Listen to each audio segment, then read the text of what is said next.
সোমবার সকাল 10টা 59 সিসিটিভি ফুটেজে দেখা যায় খুলনার সোনাডাঙ্গা এলাকার একটি বাসা থেকে এনসিপি নেতা মোতালেব শিকদারকে গুলিবিদ্ধ অবস্থায় বের করা হচ্ছে।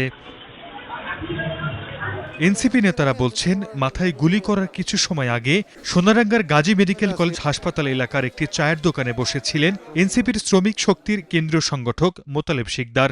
এ সময় হেলমেট পরা দুজন ব্যক্তি এসে তাকে পাশের একটি গলিতে নিয়ে মাথায় গুলি করে পালিয়ে যায়। চিৎকার শুনে স্থানীয়রা তাকে উদ্ধার করে হাসপাতালে পাঠায়।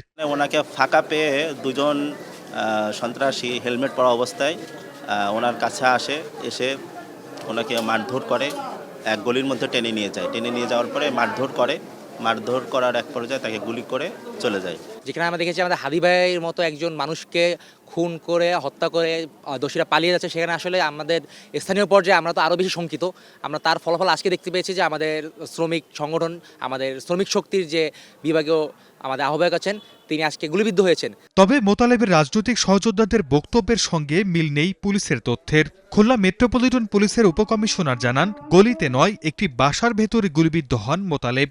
তিনি রোববার রাতে ওই বাসায় ঢোকেন, যার রেকর্ড আছে সিসিটিভি ফুটেজে। ঘটনাস্থল থেকে পিস্তলের গুলির খোসা ও মাদক সেবনের সরঞ্জাম উদ্ধার করা হয়েছে বলে দাবি করেন এই কর্মকর্তা।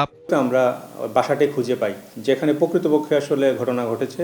সেখানে আমরা গিয়ে দেখি যে বাসার ভিতরে সম্পূর্ণ এলোমেলো, বাসায় প্রচুর মাদকের ইয়াবা খাওয়ার জিনিসপত্র, তারপরে বিদেশি মদের অনেক বোতল, এবং বাসায় আমরা অনেক কয়েকটা জায়গায় রক্তের চিহ্ন পাই। মোতালেবের মায়ের দাবি, রোববার রাতে একজনকে দেখতে হাসপাতালে যাওয়ার কথা বলে বের হয়েছিলেন মোতালেব।